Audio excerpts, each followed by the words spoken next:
Hi, everybody. Jason Smith here. Thank you for joining me for this episode of The Truth About Social Ads.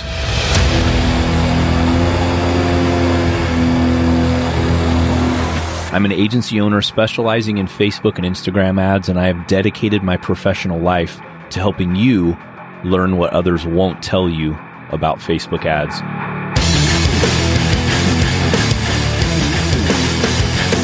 You know, I believe there's so much information that no one is sharing about Facebook ads and how you can fail and win running ads for your business and when it's time to hire an agency. That's why I'm here bringing ideas and information that can help you run successful Facebook and Instagram ads.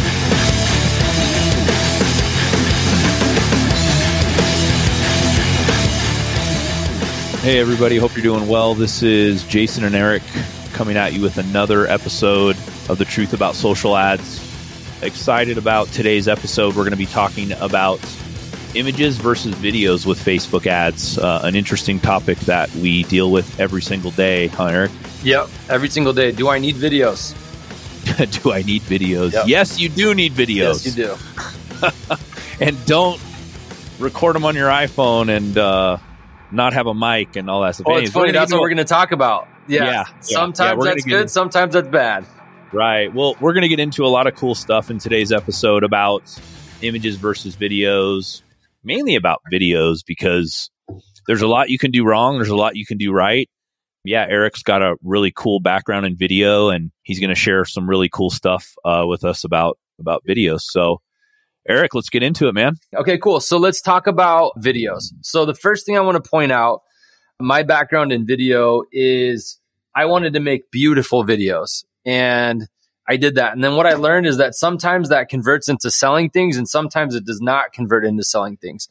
I also did a lot of YouTube, and I figured out how to make videos so that they get views on YouTube, which really boils down to having an audience with the right thumbnail and the right search topic.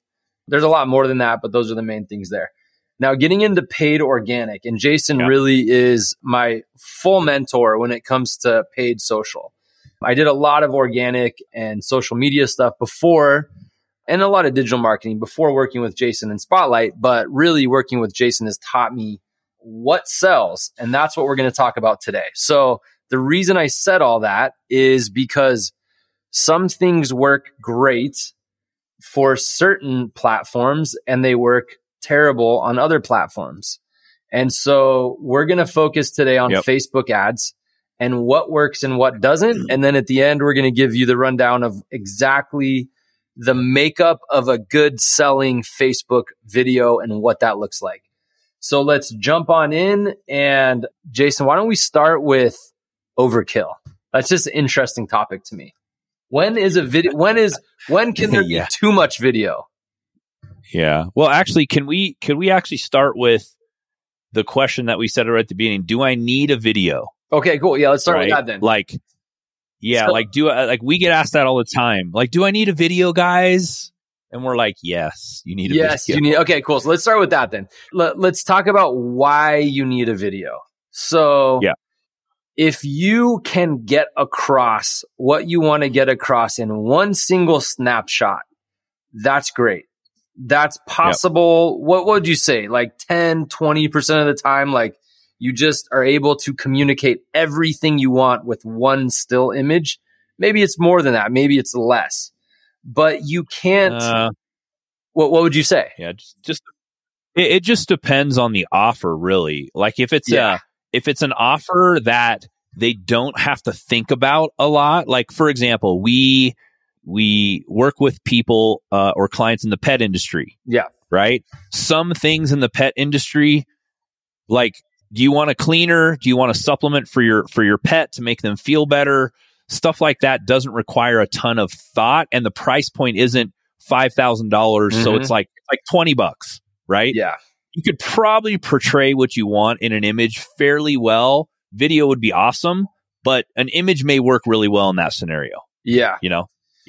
And it also depends on So it may work well in that, but it also depends on how saturated your market is. So if you're, in a very saturated market and people are seeing, 10 different products like yours a day, and yours is another image of that product, the makeup industry, anything, lots of people are becoming really wealthy with e-commerce and building stores. But then when you get into a market where you have 15 competitors offering the same thing you do, but one of them is endorsed by the biggest celebrities in the world, a video might not cut it in your industry. So there's a lot we're going to talk about factors in a minute. Right. But right now, just why you need a video. And I think in short, and we'll go into more detail, is you can't always accomplish everything that you want in an image. So I'm going to tell one story real quick. We had a client, great industry, hot industry, eco, and we did all the standard images, and the images had exactly almost all of the components that the video we did had. But we did a video, and that one video boosted that account to like 30 grand in 1 month from starting at $20 a day. And in 1 month, we were able to scale it all because of a video shoot that we did. And it was the video. So not that a video is always the magic bullet, but sometimes it is. And sometimes video has that extra push behind it.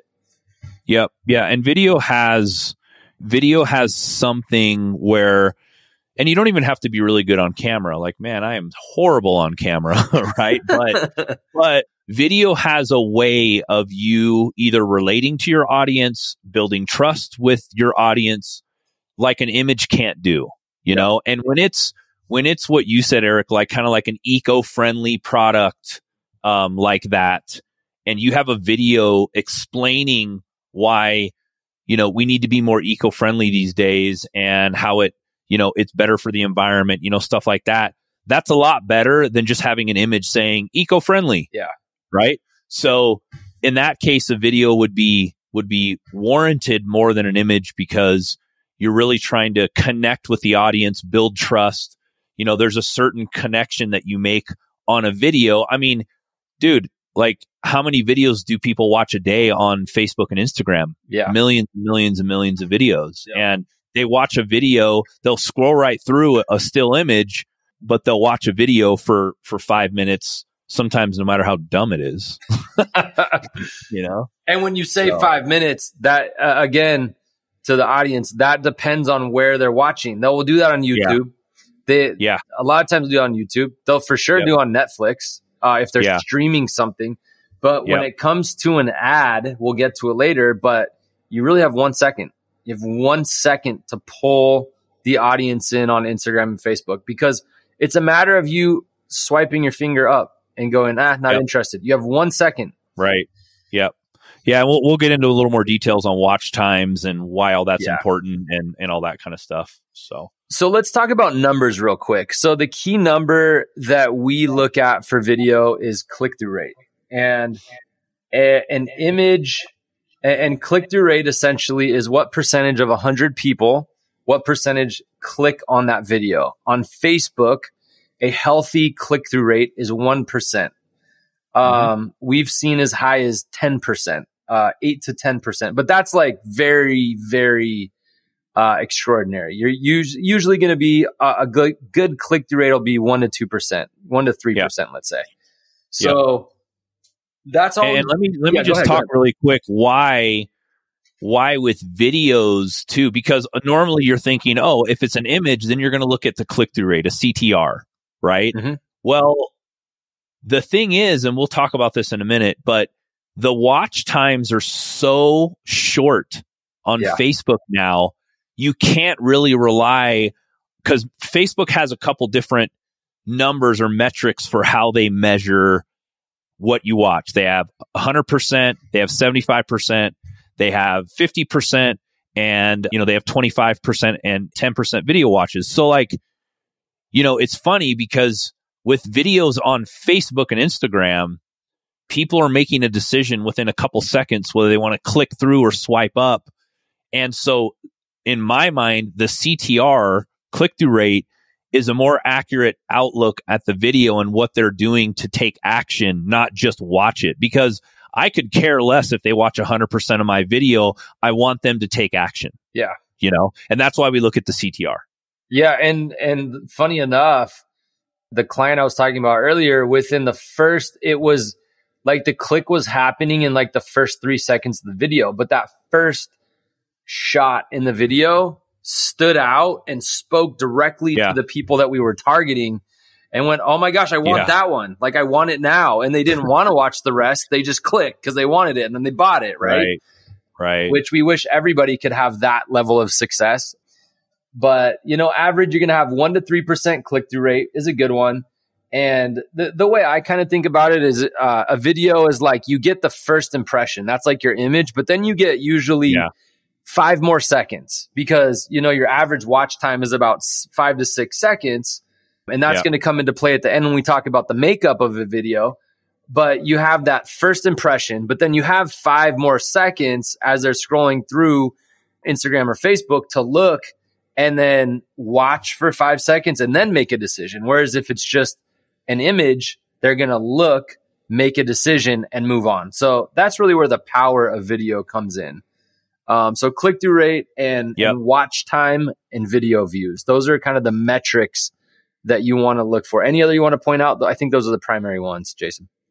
As far as metrics. No, that's it. You can also, and you can also look at how long they watched your video with the sound on and off.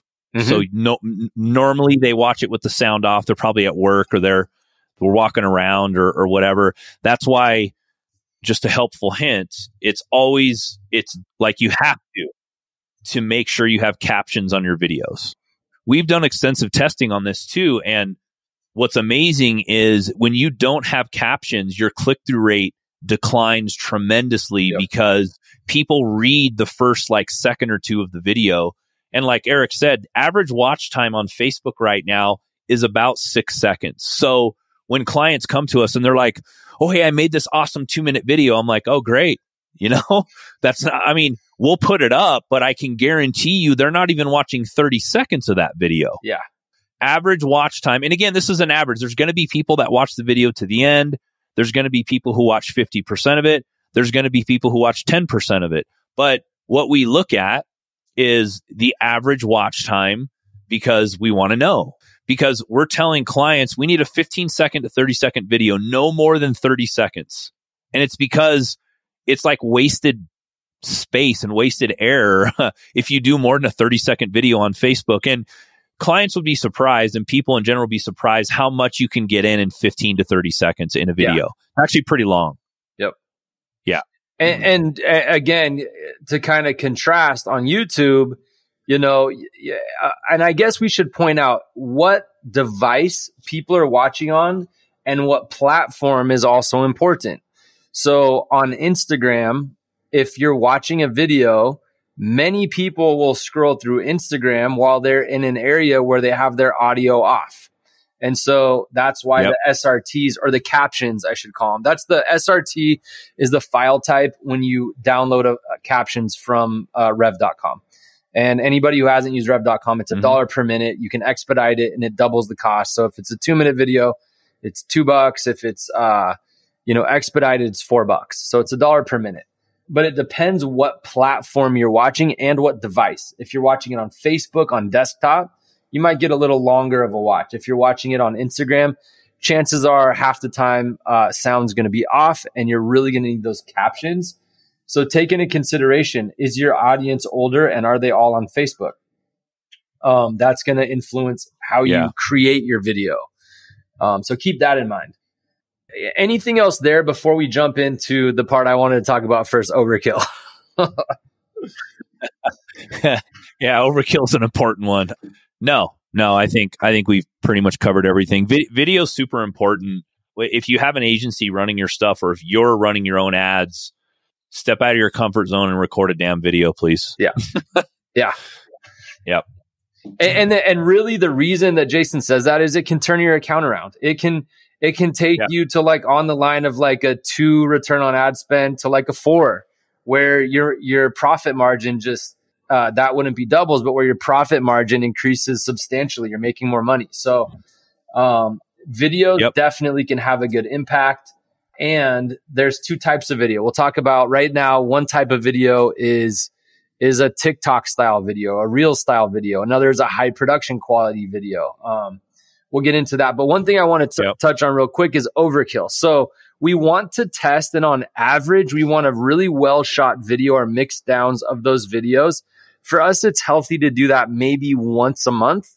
Maybe I would say once or twice a month, at least once every 3 months. We have some accounts that they just have one video that just performs and performs and performs, and they can go years, but we still want to be adding in fresh content. What would you say on that, Jason? How often should people introduce video content, and how long can they run with video content? Man, that's a question that everybody wants to know. And it's really, there's no answer for it because when we onboard clients and we bring them on, and if they have 4 or 5 videos, one of those videos could last months and months and months, and the other ones maybe not. And there's also, we've also had times where we've had 10 videos and none of them do well. Yeah.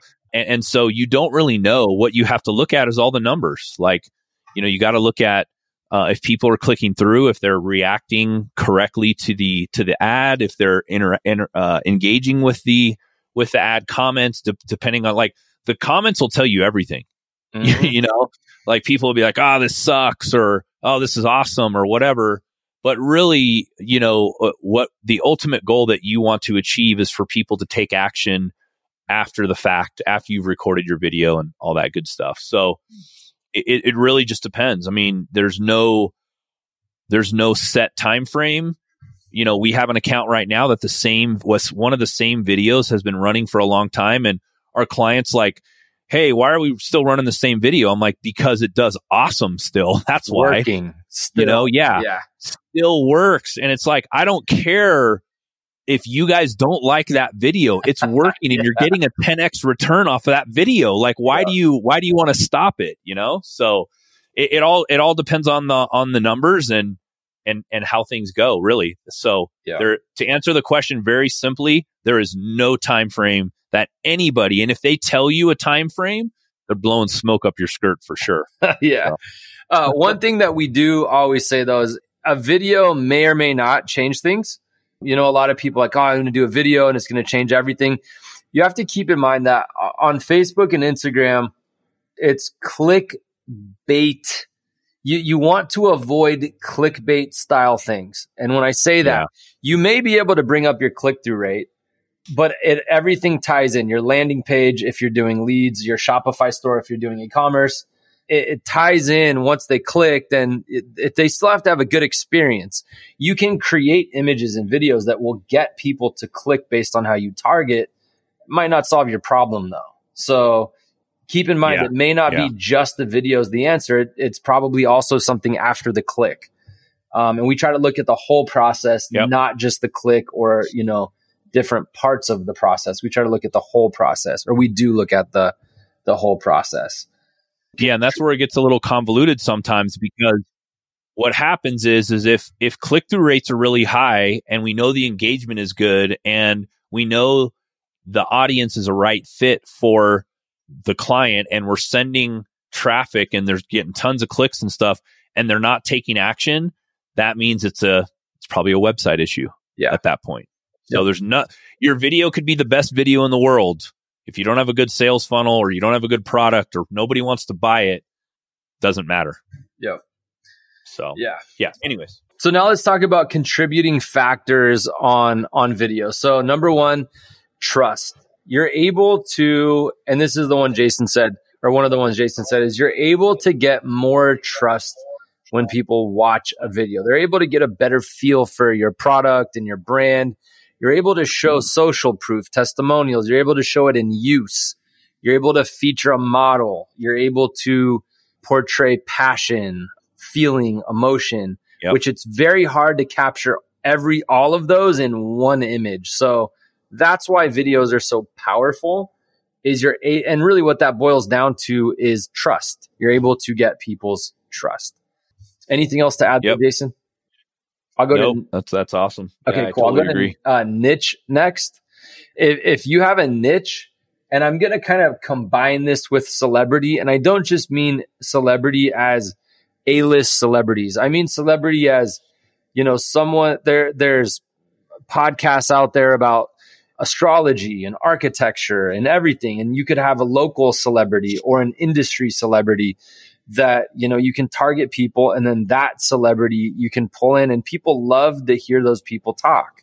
They might not want to hear everyone talk, but they might want to really listen to that person talking. And so having someone that has celebrity within a niche, or an actual, A-list celebrity that has major pull, and you're able to start and then move over to video. How much needs to be explained? That's one that we run into with a lot of doctors, is they do regenerative medicine. And, one of the departments that we have is medical. Nowadays people generally understand what regenerative medicine is. Some people may be listening thinking, what is that? But it's stem cell injections. And you need to explain to people what that is. And you can't fully do that with just an image. We have our doctors or their staff record videos that say, we have new protocols. This is what we do. We stop pain. We're not going to do surgery. This is what we do. And they do that in 5 seconds. That's another factor. Another thing to add in is the offer. That is absolutely key, is having a good offer. It doesn't matter how good your video is.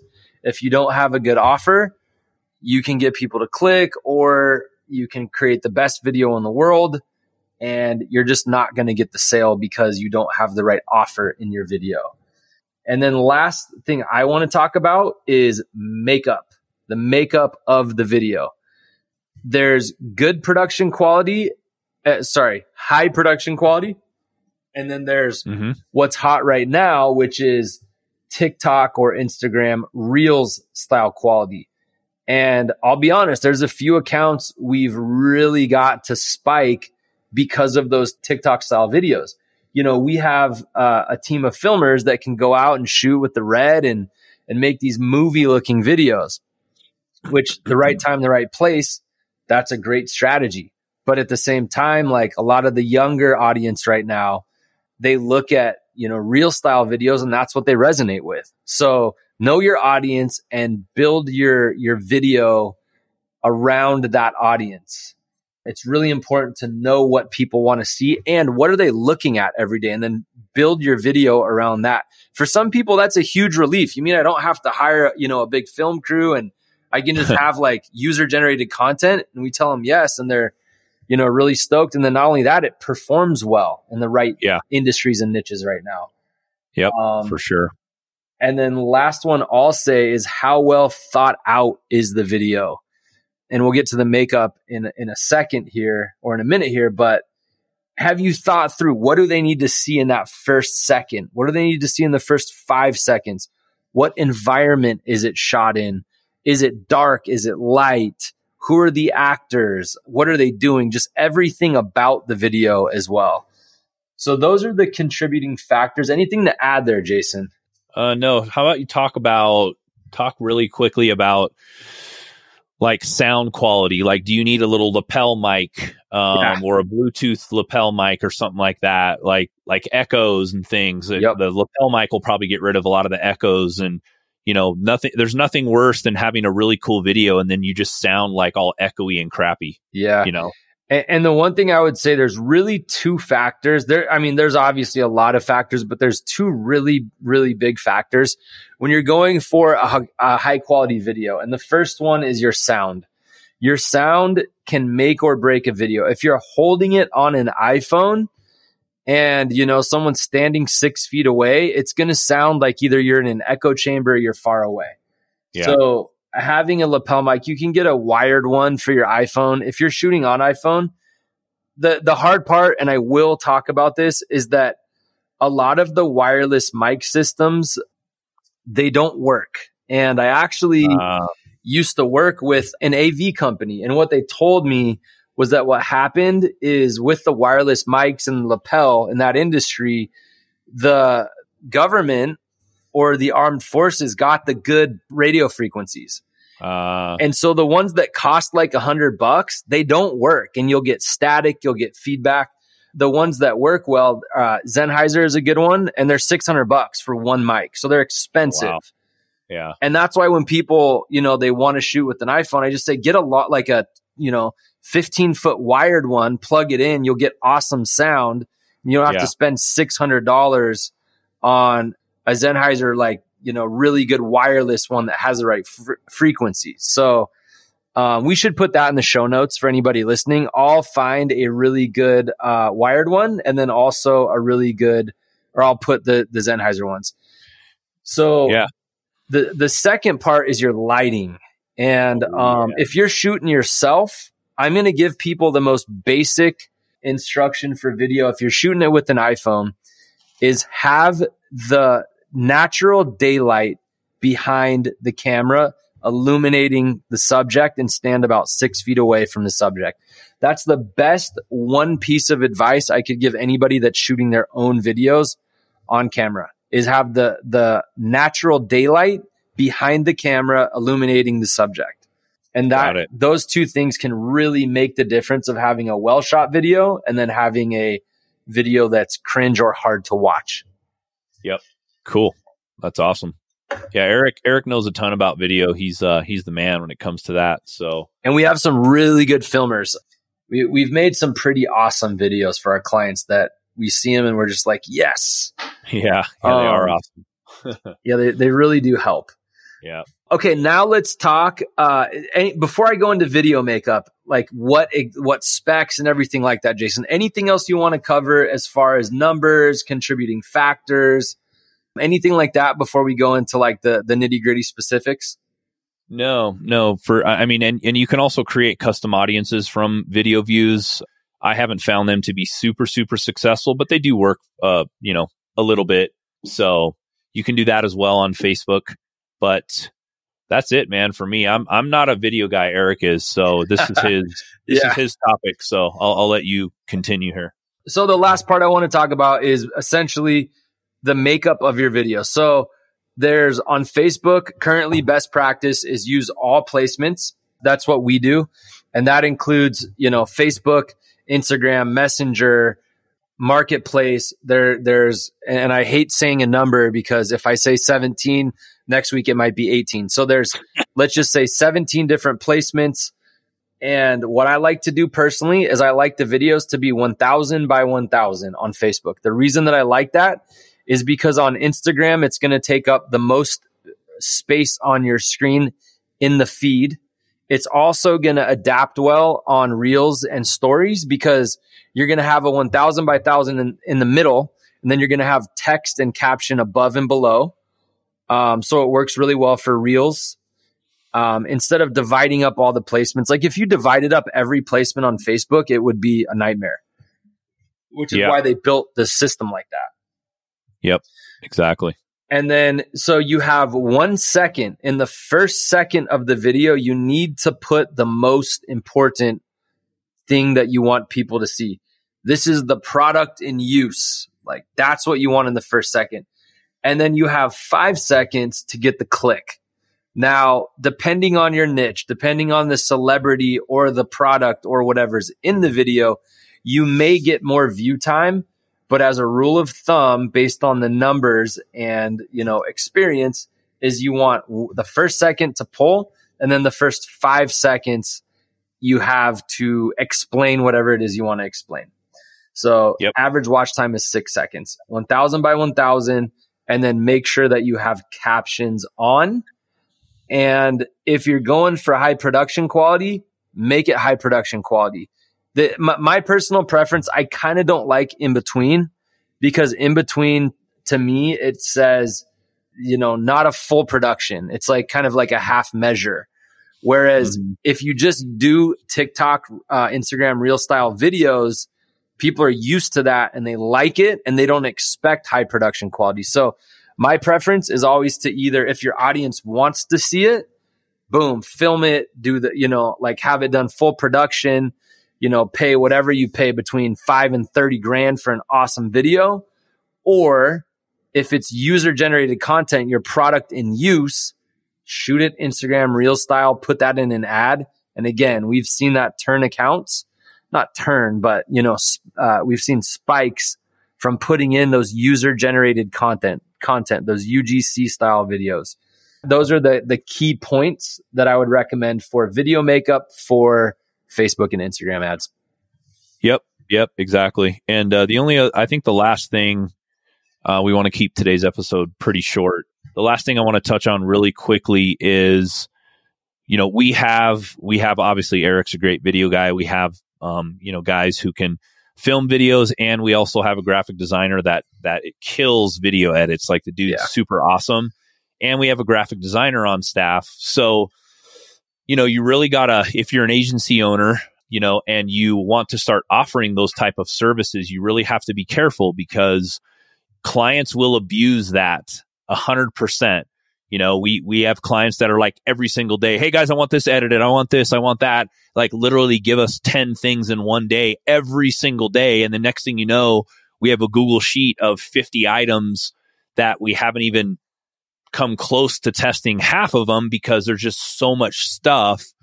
And you gotta really put that in perspective and really watch what you're doing. And then there comes the other side of like, okay, so at what point do I start charging this client extra for taking advantage of the fact that we can edit videos and create images from scratch and all that stuff? So just watch out for that. I mean, clients will abuse that, and again, this is what the podcast is about, to kind of keep it real with everybody. So clients will abuse that, and they'll try to take as much as they possibly can because they know that they either can't produce it, they don't want to pay to produce it, but there also comes a point where it can be excessive. And, one thing I learned from Eric was when we edit a video, the client can't come back 20 times. And, well, oh, you know what? Actually, a week later, actually, you know what? Hey, I saw it in the news feed and I actually want to do this now.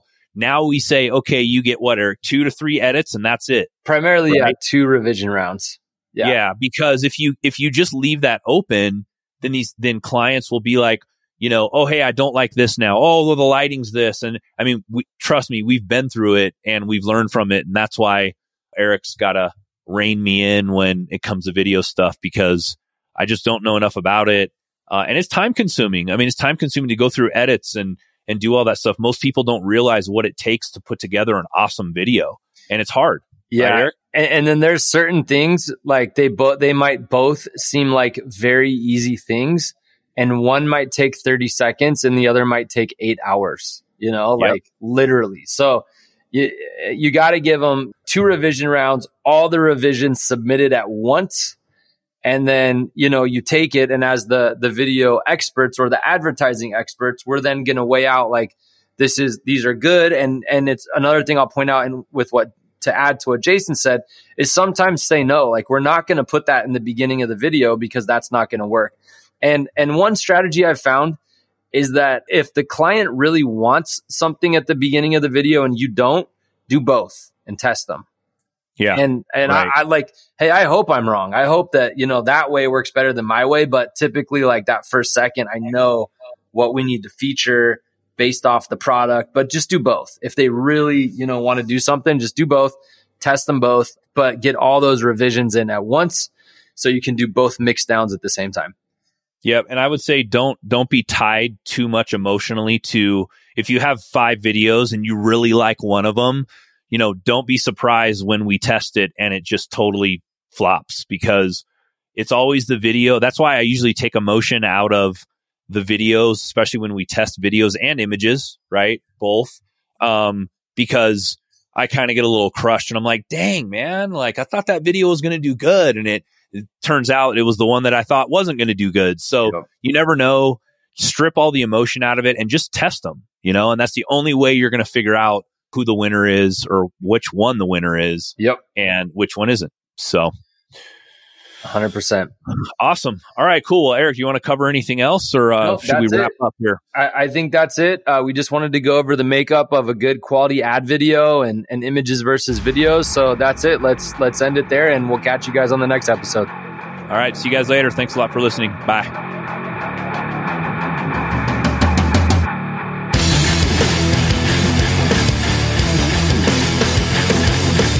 Hey, thanks so much for listening to The Truth About Social Ads. I really hope you enjoyed the episode. Please visit our website at truthaboutsocialads.com for show notes and additional episodes. And if you have time, please subscribe to the podcast and please consider rating and reviewing the show if you enjoyed it. That will help other people find us.